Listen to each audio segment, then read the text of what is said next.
I stood there, numb, as the last clump of dirt hit the polished wood of Dad's coffin. The cemetery was filled with a quiet sort of sadness, the kind that fills your chest and sits heavy on your heart. Family and a few close friends were scattered around, their faces somber, eyes glistening with unshed tears. I glanced at Mom. She was calm, too calm. It was as if the whole thing, Dad's death, didn't really touch her. I wanted to believe she was just strong, but a small voice in my head whispered doubts. As people started to leave, offering me sympathetic looks and awkward pats on the back, I felt more alone than ever. Then there was Uncle Joe, Dad's brother, who came up to me, his face etched with grief.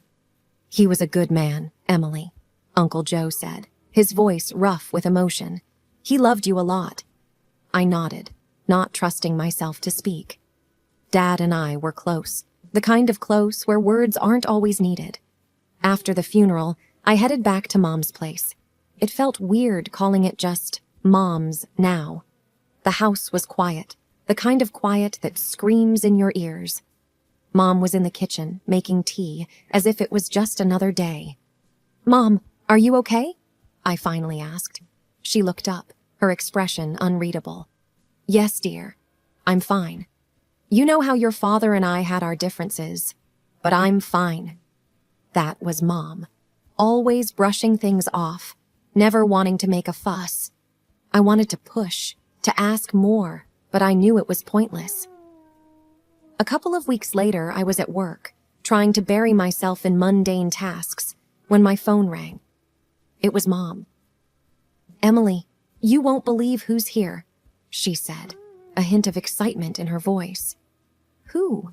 I asked, a sense of unease starting to build. "Your sister. Anna's come back." Those words hit me like a ton of bricks. Anna, my older sister, the family's black sheep. I hadn't seen her in years, not since she left home at 22 in a blaze of anger and rebellion. Why is she back?" I managed to ask. "Oh, you know your sister, always full of surprises," Mom replied, as if Anna's return was the most natural thing in the world. I hung up, my mind racing. Memories of Anna, her wild ways, her constant battles with Dad, flooded back.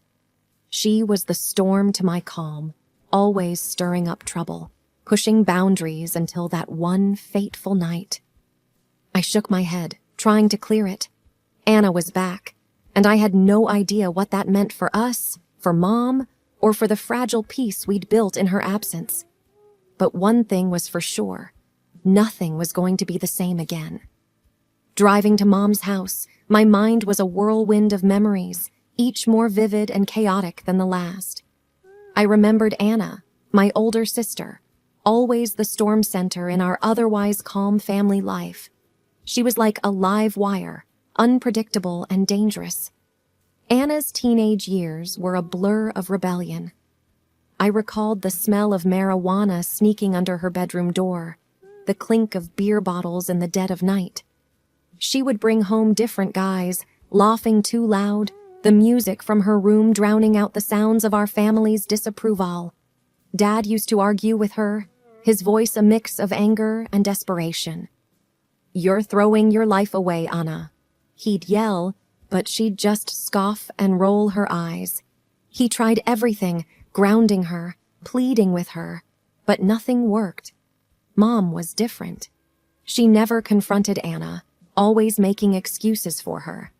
"She's just a teenager. She'll grow out of it," she'd say to Dad, her voice tinged with an unspoken blame. It was like a silent war between them, one that grew more intense with each passing day. The worst memory, the one that still haunted me, happened when I was 10. Anna had come home drunk, more so than usual. I was asleep, but the sound of her stumbling around, cursing under her breath, woke me up. The next thing I knew, there was smoke. Thick, choking smoke filling the hallway. Anna had knocked over a candle in her room, and the fire caught quickly. I remember screaming for Dad, the fear paralyzing me as he rushed in, his face set in determination. He managed to put the fire out, but that night changed everything. Dad's patience had reached its limit. "I can't do this anymore. You have to leave," he told Anna, his voice breaking. The fallout was immediate. Mom turned on Dad like I'd never seen before. "How could you throw her out? She's your daughter," she cried. Their relationship, already strained, fractured that night. Anna left the next day. She didn't say goodbye, didn't look back, and just like that, she was gone. We didn't hear from her, not even a call or a letter. Dad tried to find her, but it was like she'd vanished. Now, years later, as I pulled into the driveway, my heart pounded with a mix of fear and unresolved anger. How could Anna just walk back into our lives as if nothing had happened? As I stepped out of the car, the weight of the past settled on my shoulders, a burden I wasn't sure I was ready to face again. The air was thick with tension as I sat across from Anna in our old kitchen. Her presence, after all these years, felt like an intrusion, a disruption of the fragile peace we'd maintained since she left. "Why now, Anna? After all this time, why show up out of the blue?" I asked, my voice laced with a mix of curiosity and accusation.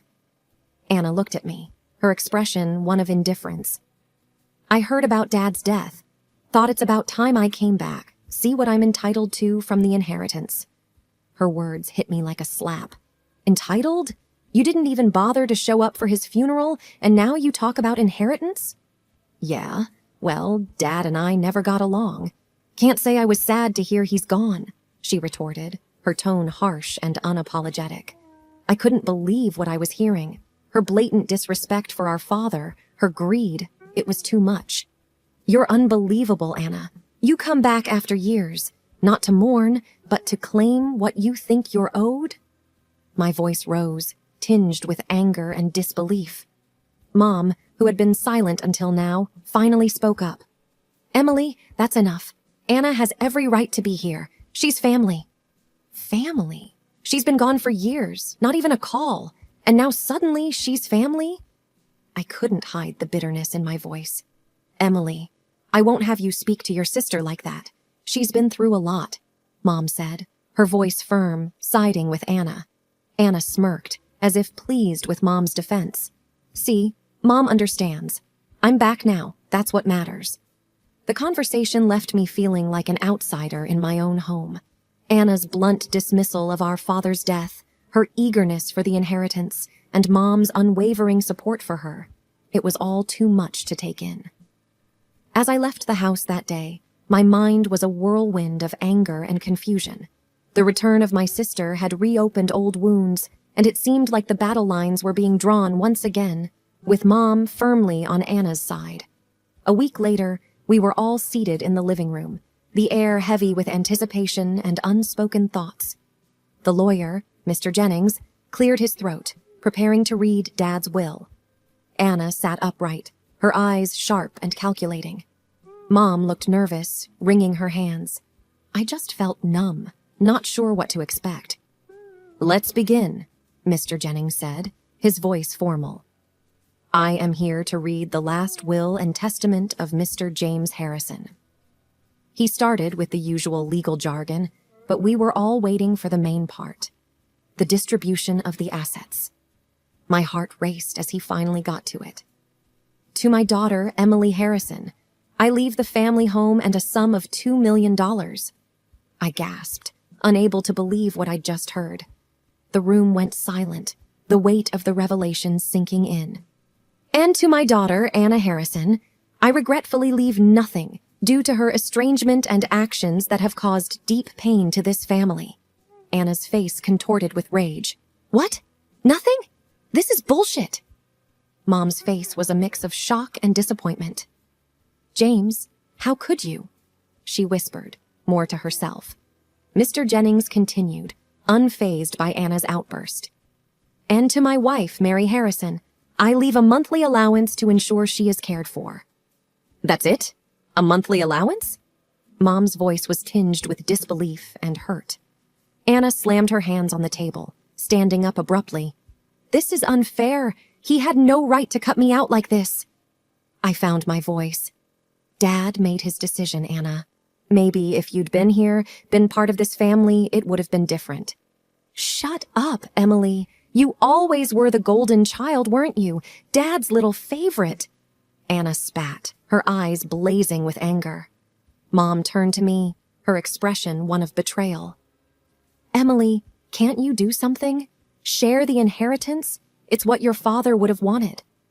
I shook my head, feeling a mixture of sadness and resolve. I can't believe you're asking this, Mom. After everything, Dad's wishes should be respected. Anna stormed out of the room, cursing under her breath. Mom looked at me, her eyes filled with tears, then followed Anna out. Left alone, I sat there, the magnitude of the situation washing over me. My relationship with my sister and mother had been strained before, but now it felt irreparable. Dad's last wishes had not only divided his assets, but also deepened the rift in our already fragmented family. I braced myself as I approached Mom's house, but nothing could have prepared me for the chaos that unfolded before me. The living room was a disaster zone, littered with empty bottles and trash.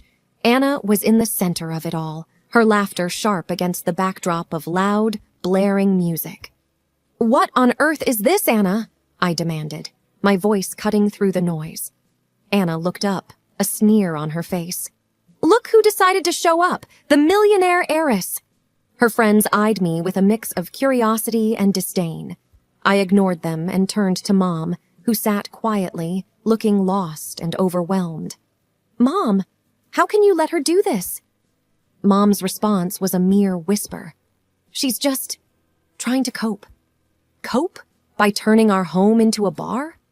My anger was rising, fast and hot. "Oh, please, spare me the lecture," Anna slurred, her face inches from mine. "You always were Dad's little princess, but now I'm taking back what's mine. Let me have my fun." "This isn't fun, Anna. It's a disaster. You need to leave," I said firmly. That's when Anna's face twisted into a sneer. "Make me leave, Emily. I dare you." I took a step forward, but before I could say anything more, Anna's hand flew up and struck me across the face. The slap echoed in the room, a stark, painful sound. I touched my cheek, disbelief and pain mingling on my face. "That's it. I'm calling the police." Anna's laughter was cold. "Go ahead. Call them. See if I care." I dialed the police, my hand shaking with a mix of fear and anger. As the officers arrived, they assessed the situation quickly. Anna's bravado crumbled as they led her away, her protests and insults trailing behind her. I expected Mom to be shocked, maybe even relieved, but her reaction stunned me. "How could you do this to your own sister?" Mom accused, her eyes filled with tears and anger. "She slapped me, Mom. She was destroying your home," I protested, still reeling from the slap and the surreal turn of events. Mom shook her head, her voice trembling with emotion. "She's still my daughter, and you've turned against her." I stood there, speechless. The police car drove away, taking Anna with it, and the reality of what had just happened sank in. My own mother, siding with Anna after everything that had just transpired. As I left the house, the weight of Mom's words and Anna's actions hung heavily on me. The rift in our family had deepened, perhaps beyond repair, and in that moment, I felt more alone than ever. The days following the incident were some of the hardest I'd ever faced. The image of Anna being led away by the police and Mom's accusing words haunted me. I felt torn, unsure of my next move. Sitting in my quiet, orderly living room, I called my best friend, Laura, needing someone to talk to. "Hey, Laura, it's Emily. I don't know what to do."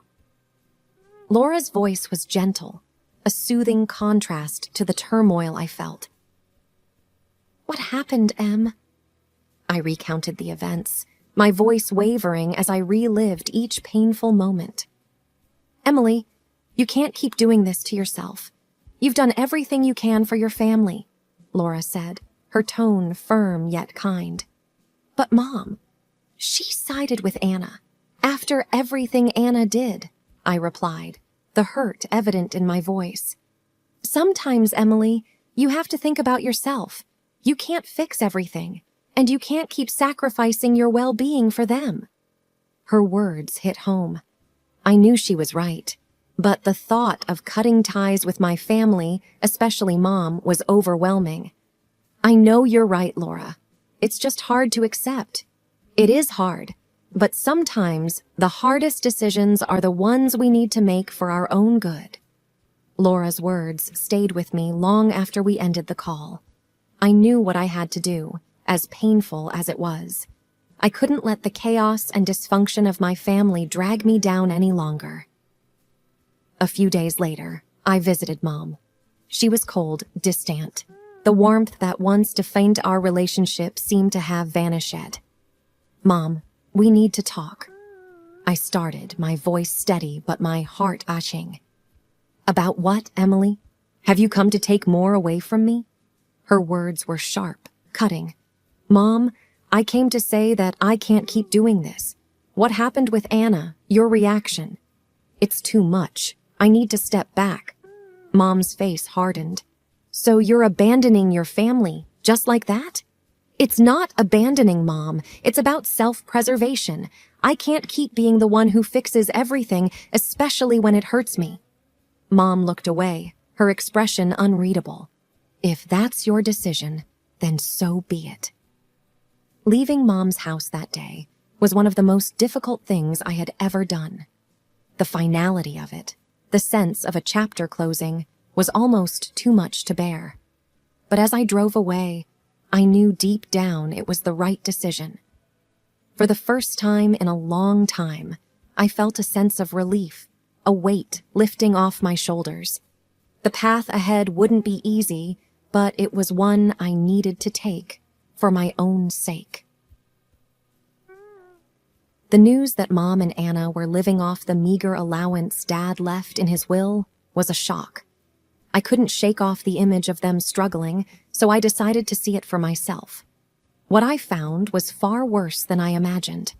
Their apartment was in a run-down part of town, the building worn and uncared for. Inside, the scene was dismal, the air stale with the smell of cigarettes and alcohol. The floor was littered with cigarette butts and empty bottles, a testament to their daily life.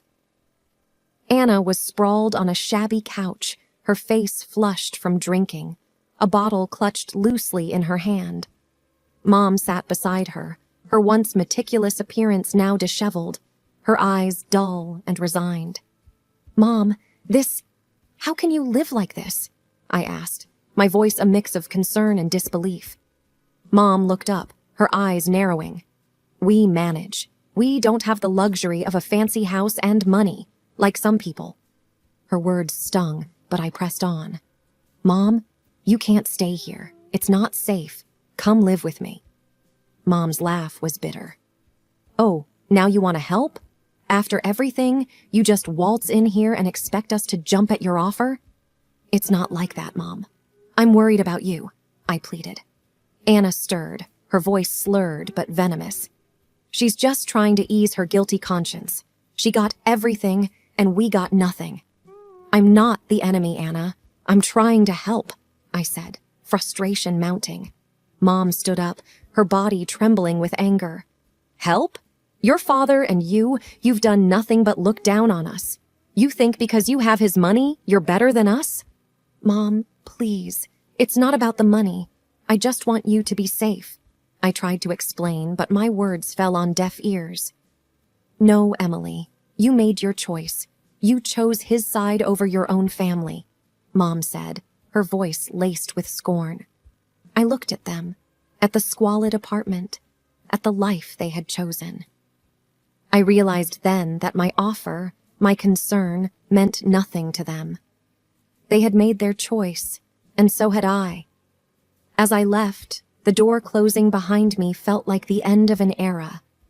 The pain of their rejection, the harshness of their words, and the reality of our broken family hit me all at once.